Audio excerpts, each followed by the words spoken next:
지금까지는 미국 경기에 대해서 서비스 부분은 광범위하게 견조할 거라고 막연하게 생각을 했었는데요.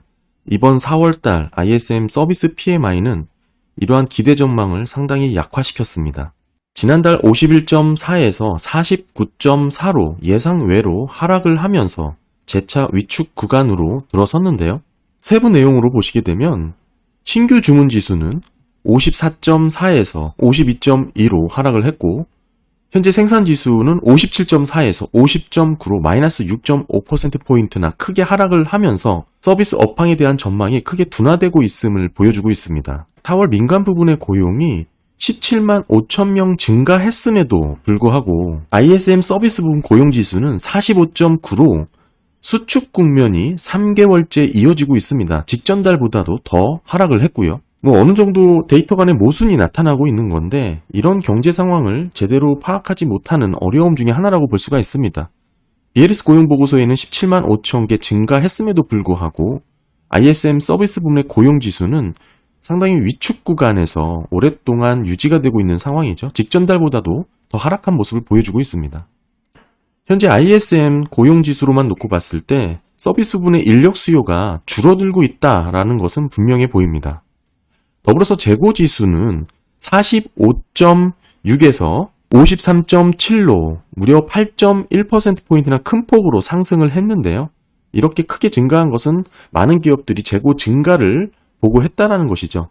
전반적으로 재고가 크게 늘어났다. 함께 보시면 좋은 세부 항목이 제조업 가격 지수입니다. 서비스 가격 지수는 53.4에서 59.2로 상승을 했고, 제조업 가격 지수 또한 지난달 55.8에서 60.9로 4개월째 계속해서 상승 국면을 이어가고 있습니다. 한마디로 가격 지수 측면에서 놓고 봤을 때 인플레이션 압력이 강화되고 있다는 것을 보여주고 있습니다. 특히 서비스 가격 지수 같은 경우는 83개월째 확장 영역을 유지를 하고 있거든요.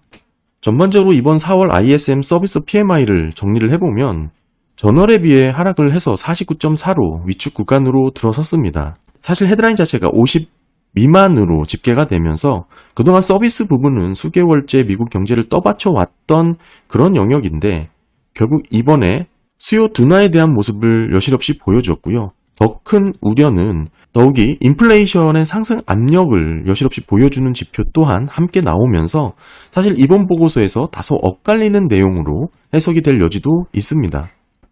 한마디로 서비스 수요는 둔화됐지만 물가는 재차 상승하는 흐름을 보여주고 있는데요. 제가 이 뒷부분에서 물가에 대해서 조금 설명을 드릴 때 지금 왜 이런 현상이 나오는지 설명을 좀 드리긴 할 거고요. 지금 4월 비즈니스 활동 지수는 크게 하락을 했지만 더불어서 수주 잔고를 보시게 되면 플러스 6.3%포인트로 다시 확장 영역으로 집계가 됐습니다. 그러니까 한마디로 서비스 수요가 한풀 꺾였다라고 단언하기에는 지금 상황은 좀 어렵다라고 봐야 됩니다. 그러면서 재고가 크게 늘었기 때문에 이 내용을 정리를 해보면 원자재라든지 원재료 가격 상승에 따른 부담을 이 재고 증가로 이어진 모습이고요. 더불어서 공급 차질에 대한 우려라든지 소비자 물가의 상승 압력, 여기에는 이제 임금 상승률이 어느 정도 둔화되고 있는 영향도 서로 상쇄가 될 겁니다. 이런 종합적인 부분이 일시적인 위축 국면을 만들어내지 않았을까, 저는 그렇게 보고 있고, 사실 서비스 PMI가 50 미만으로 떨어지는 것은 그렇게 자주 나타나는 현상은 아닙니다. 좀 이례적인 상황이라 여기서 더 위축 국면으로 떨어지면 사실상 경기 침체 국면으로 빠져야 되는데, 지금 당장 그렇게 빠지기에는 수주 잔고의 흐름이라든지 재고의 증가 이런 추이를 놓고 봤을 때는 일시적인 위축 국면이지 않을까, 저는 그쪽에도 무게를 두고 있습니다. 한마디로 가격 지수가 이렇게 오르면서 원재료, 원자재 가격 상승에 대한 부담을 재고 증가로 빠르게 확충한 모습이 나타난 것이죠. 이런 모습은 제가 NFIB 소기업 낙관지수 보고서를 갖고 말씀을 드릴 때 향후 3개월 내 제품 가격 인상시킬 계획의 비중이 다시 이렇게 상승을 하면서 당분간 CPI 흐름에 상방 압력을 받을 요인이 커졌다, 이렇게 말씀을 드렸죠. 반등할 우려가 높아졌기 때문에 이런 부분이 소비자 물가 상승 압력으로 이어지게 되는 것이고, 임금 상승세가 일정 부분 둔화되고 있는 상황이기 때문에 이렇게 맞물려서 전반적인 일시적인 위축 현상이 나타났지 않을까, 이렇게 보고 있습니다. 그래서 오늘 좀 드리고 싶은 말씀은 이 4월 ISM 서비스 PMI를 통해서 결국에는 수요 둔화의 모습이 나왔고, 그럼에도 수주 가격은 상승하는 흐름이 나왔습니다. 이 부분에 대해서 좀 설명을 드리고 싶은데, 다만 비즈니스 활동 지수라든지 신규 주문이 다소 꺾이긴 했지만 이게 지속된다고 지금 현재에서는 파악하기에는 좀 어렵다. 그보다는 가격이 이렇게 상승한 부분, 수요는 둔화되지만 가격이 상승하는 부분에 대해서 조금 더 설명을 드려보면, 지금 현재 걱정하는 것은 물가가 재차 반등해서 지속적으로 다시 상승할 우려 또는 높은 수준에서 오랫동안 유지가 될 가능성에 대해서 걱정을 하고 있습니다. ISM 서비스 가격 지수도 이렇게 크게 상승을 했고, 제조업도 마찬가지죠. 가격 지수가 상당히 높은 수준에서 지금 상승한 것으로 집계가 되었습니다. 여기 NFIB의 3개월 내 제품 가격 인상 계획이 재차 반등을 하면서 당분간 CPI의 상방 압력이 높아졌고, 다시금 물가가 오를 수 있는 이런 우려의 목소리가 커지는 게 당연한데요. 일단 물가에 대해서, 물가가 상승하는 원인은 크게 두 가지로 나눠볼 수가 있습니다. 수요 측 요인과 공급 측 요인으로 구분이 되는데, 수요가 증대되면서 발생되는 인플레이션을 수요 견인 인플레이션이라고 하고요. 특히 공급, 원자재 측면에서의 비용 상승이 나타나면 총 공급을 감소시키니까 이로 인해서 생기는 게 비용 인플레이션입니다. 여기에는 고용 비용, 임금 상승이 되겠죠. 그리고 금융 비용, 기준금리에 대한 시장금리가 될 수 있습니다. 이런 다양한 생산 비용 상승에 따른 인플레이션도 여기에 해당이 되는 거예요. 이게 비용 견인 인플레이션이라고 얘기를 하죠. 보통 통화량 얘기를 많이 하시는데, 사실 이 부분을 시작하면 주제가 너무 크기 때문에 오랫동안 얘기를 해야 돼서 다음에 기회가 되면 하기로 하고, 간단하게만 먼저 짚어보면, 통화량은 일단 장기적인 측면에서 인플레이션을 접근해야 되는 게 맞고요. 지금 말씀드리고 싶은 거는 궁극적으로는 이 수요 측면에서 인플레이션을 보시면 됩니다. 총 수요가 증가했다라는 의미 자체가 뭐냐면, 가계 소비라든지 기업 투자라든지 정부 지출이라든지 수출이 늘어난다든지 이런 측면에서의 수요가 증대된 거잖아요. 이렇게 수요가 증대되는데 직접적인 영향을 미치는 게 바로 통화량입니다. 통화량이 증가하면 이 수요 증대에 크게 영향을 미쳐요. 시중에 돈이 풍부해지는 거니까. 그렇게 되면 이자율이 떨어지죠. 이자율이 떨어지면 기업들의 투자나 가계가 적극적으로 투자도 하고 소비도 하고 이런 현상이 나타나게 되죠. 전반적인 소비가 늘어나니까 총 수요가 증가하게 되는 겁니다. 따라서 통화량은 수요 견인 인플레이션이라 보면 이해가 쉽고요.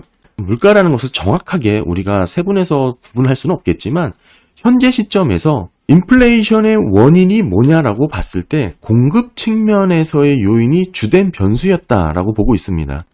그러니까 아까 말씀드린 이 물가 상승 원인이 수요가 아니라 공급 측 요인이었다. 한마디로 비용 견인 인플레이션이다, 이 얘기죠. 사실 시간을 지나서 되돌아보면 우크라이나 전쟁으로 인해서 국제 원자재 가격이 상승을 했습니다. 그에 따른 물가 공급망 차질이 이번 비용 인플레이션을 주도했다라고 보고 있는데요. 이 내용은 사실 제가 주장하는 게 아니고 논문이 있습니다. 이 논문을 통해서 이번 인플레이션 발발 원인에 대해서 대체적으로 공급망이 원인이었다라고 주장하는 그 근거가 이 논문에 있고, 실제 파월도 이 논문을 동의하고 자주 인용을 했었습니다.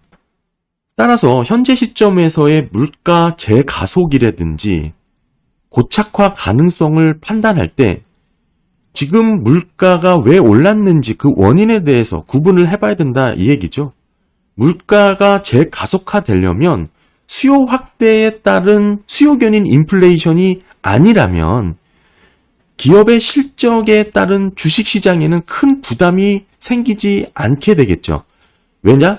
지금 비용 견인 인플레이션이라면 가격 정가가 가능한 기업들이라면 사실 지금 비용이 높아진 게 그렇게 큰 문제가 되냐?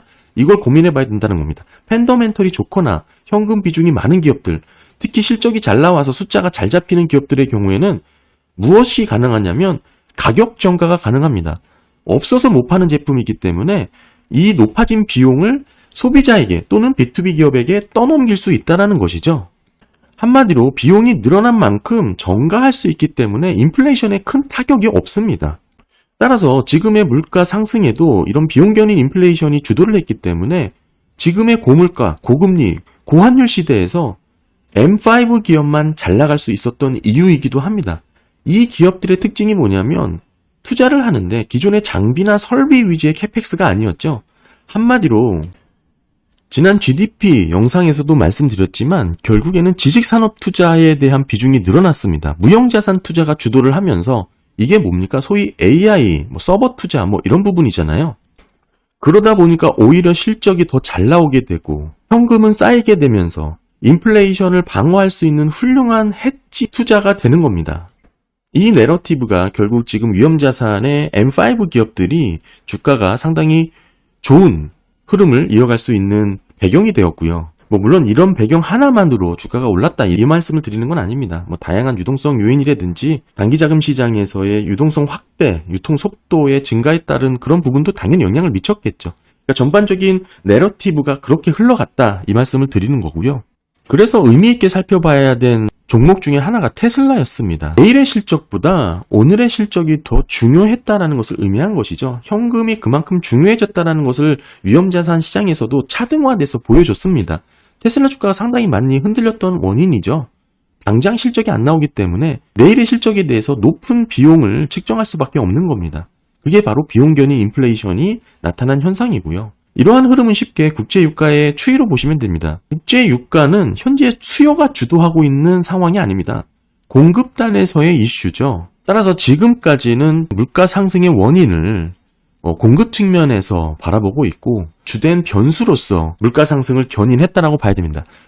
진짜 물가 재가속화, 고착화에 대한 우려가 생기려면 비용 견인 인플레이션이 수요 견인 인플레이션으로 변화가 시작되는지를 파악해야 돼요.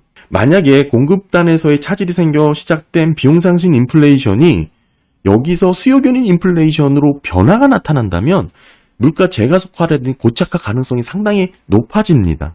그렇다면 물가에 대한 재가속화 초점이 완전히 달라지는 것이죠. 만약 이렇게 바뀐다면 과거의 물가에 대해서 우려했던 수준이, 즉 물가 수준이 지금 예전에 비해서 높아졌다, 절대 레벨이 높아졌다라고 말하잖아요. 이게 숫자, 절대 가격이 높아졌다는 의미보다는 이렇게 바뀐다는 의미는 완전히 전향적으로 다른 해석을 해야 되는 시점이라고 생각을 하는 겁니다. 그러기 위해서는 지금 시점에서 경기가 살아나야 되는 건데 그런 모습은 아니죠. 제조업 PMI에서도 보여줬지만 수요는 위축되고 둔화되는 방향으로 흘러가고 있습니다. 제조업은 말할 것도 없고요.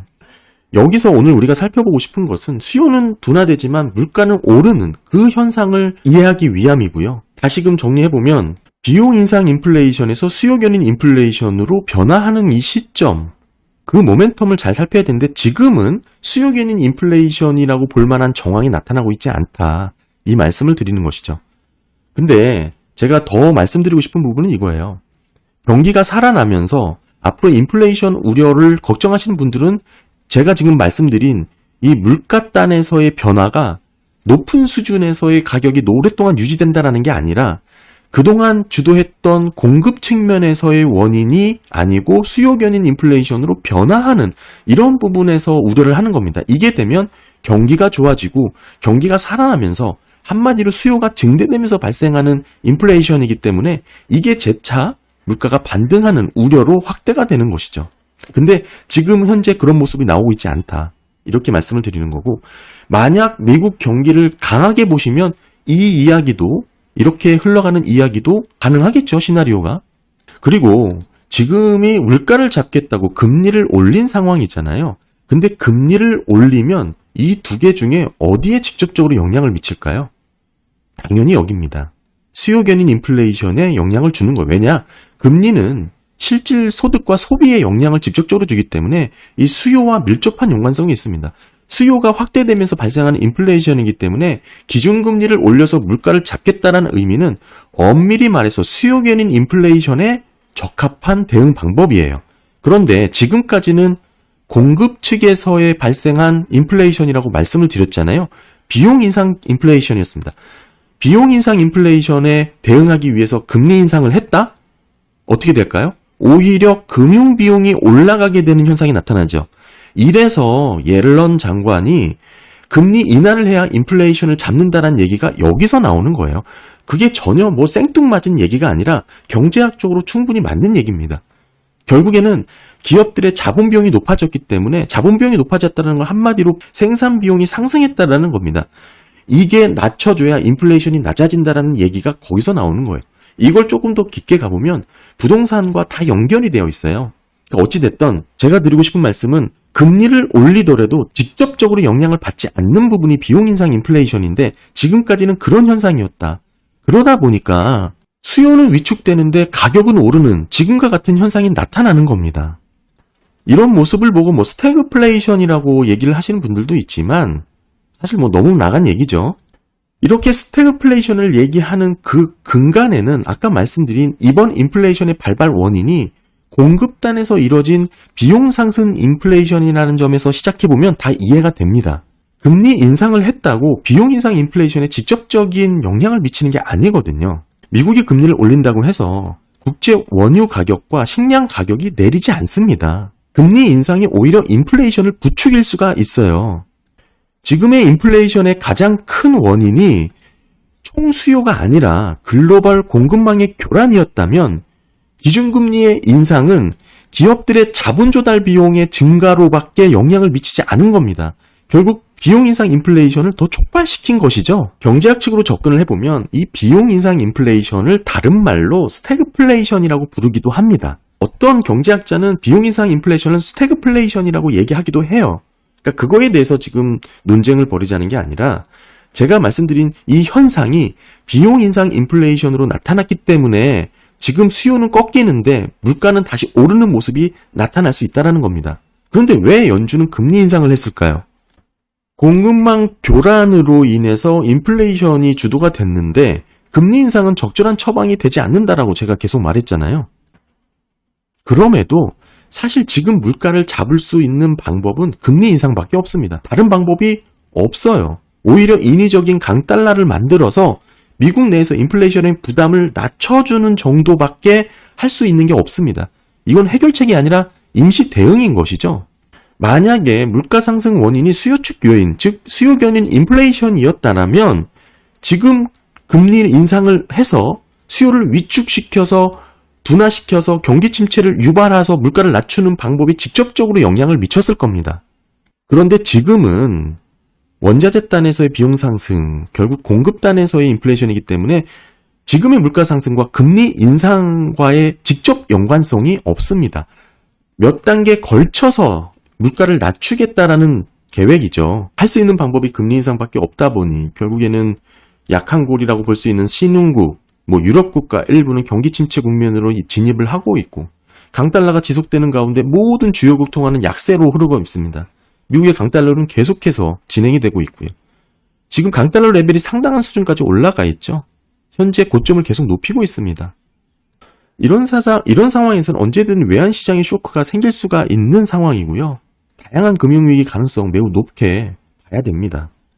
가끔 지금의 유럽 시장 또는 신흥국의 증시 움직임을 보면서 그들은 경기 침체 국면에 갔는데 왜 주가는 최고점이냐 이렇게 의문하시는 분들이 많은데 제 예전 영상 보시면 다 이해가 되실 거예요. 왜냐하면 단기자금 시장의 유동성이 지금 빠르게 확대가 되기 때문에 그런 부분에서 위험자산의 투자 당연히 늘어납니다. 이게 유럽 시장에까지 나가고 신흥국까지 나갑니다. 작년까지는 일본 같은 경우 1조 달러 이상의 실제 통화량 증가가 있었어요. 이런 부분도 유동성 확대가 주요 원인이었고요. 다만 이런 흐름 자체가 언제든 단기간에 급락이 생길 수 있는 그런 상황이라는 것을 염두하면서 대응을 하셔라 이 말씀을 드리는 거고요. 중국이 결국 이런 외환시장의 위험 요인이 확대가 되고 있다 보니까 움직임이 결국 금을 사고 있는 것으로 나타나고 있잖아요. 한마디로 외환 보유에 대한 불안감의 표현인 것이죠. 여기에 이제 부동산 버블까지 연계가 되면 언제든지 급격한 쇼크가 생길 수 있는 상황이라고 보고 있습니다. 상당히 위태로운 상황이 이어지고 있는 것이죠. 그게 어느 정도까지 위태롭냐? 최근에 테슬라 FSD 승인 관련해서도 그간의 중국의 움직임과는 조금 생뚱맞은 흐름이거든요. 그만큼 다급한 면모를 보이고 있는 상황이다. 저는 그렇게 보고 있고요. 기본적으로 위안화 환율이 7위안이 붕괴가 되는 시점에서는 심리적 마지노선이었거든요. 지금은 그 이상에서 거래가 되고 있는 상황 상당히 유념해서 살펴봐야 될 부분이고 계속해서 중국이 미국채를 사지 않는다 이런 얘기 많이 하시는데 그 부분도 지금 물가에 대한 얘기 정리하고 다시 한번 살펴보도록 하겠습니다. 따라서 지금 이렇게 수요가 꺾이고 물가는 오르는 모습 하나도 이상한 게 아닙니다. 비용 인상 견인 인플레이션 공급단에서의 주된 변수로 지금의 물가가 상승 압박을 받았기 때문에 그런 겁니다. 진짜 물가가 재가속화, 고착화 가능성이 높아지려면 이게 여기서 수요균인 인플레이션으로 주도가 돼야 되는, 이러기에는 경기 확장, 경기 수요가 다시 살아나는 모습이 나와야 되는데 지금 최근까지는 그런 모습이 아니죠. 결국은 아직까지 우려할 정도의 모습은 아니다. 이렇게 큰 틀에서 물가를 보시면 되고, 세부적으로 들어가 보면 결국에는 주거비 하락 요인이 주도를 할 것입니다. 저는 그렇게 보고 있고요. 결국에는 금리를 올리더라도 직접적으로 비용 인상 인플레이션 같은 경우는 물가를 잡을 수 있는 당장의 효과가 나타나지 않습니다. 왜냐? 한마디로 수요를 잡아서 물가를 끌어내려야 되는 거기 때문에 어느 정도 시차도 있고, 이렇게 끌어내리는 과정 가운데 경기 침체, 경기 둔화는 필연적으로 일어날 수밖에 없습니다.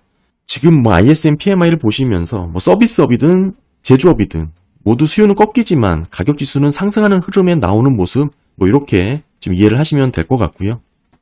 최근에 미국채 해외 보유 현황 살펴보겠습니다. 각국 중앙은행들이 대부분 들고 있으니까 보시면 24년 2월치가 최근 데이터고요. 7조 9,654억 달러입니다.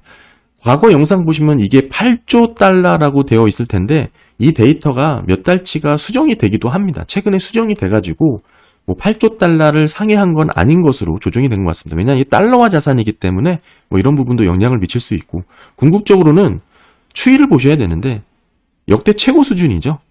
8조 달러든 7조 9천억 달러든 결국에는 과거 대비 YOY 8.6%나 증가를 했고요. 지금 MOM으로도 0.3% 증가했습니다. MOM 증가분 보시게 되면 이렇게 일본이 1.4%, 일본이 비중이 많기 때문에 이만큼의 변화율도 큰 겁니다. 중국은 여전히 팔고 있지만 영국도 사고 있고 등락을 좀 보이고 있고, YOY로 보시게 되면 프랑스와 캐나다가 큰 폭으로 미국채를 늘리고 있는 상황.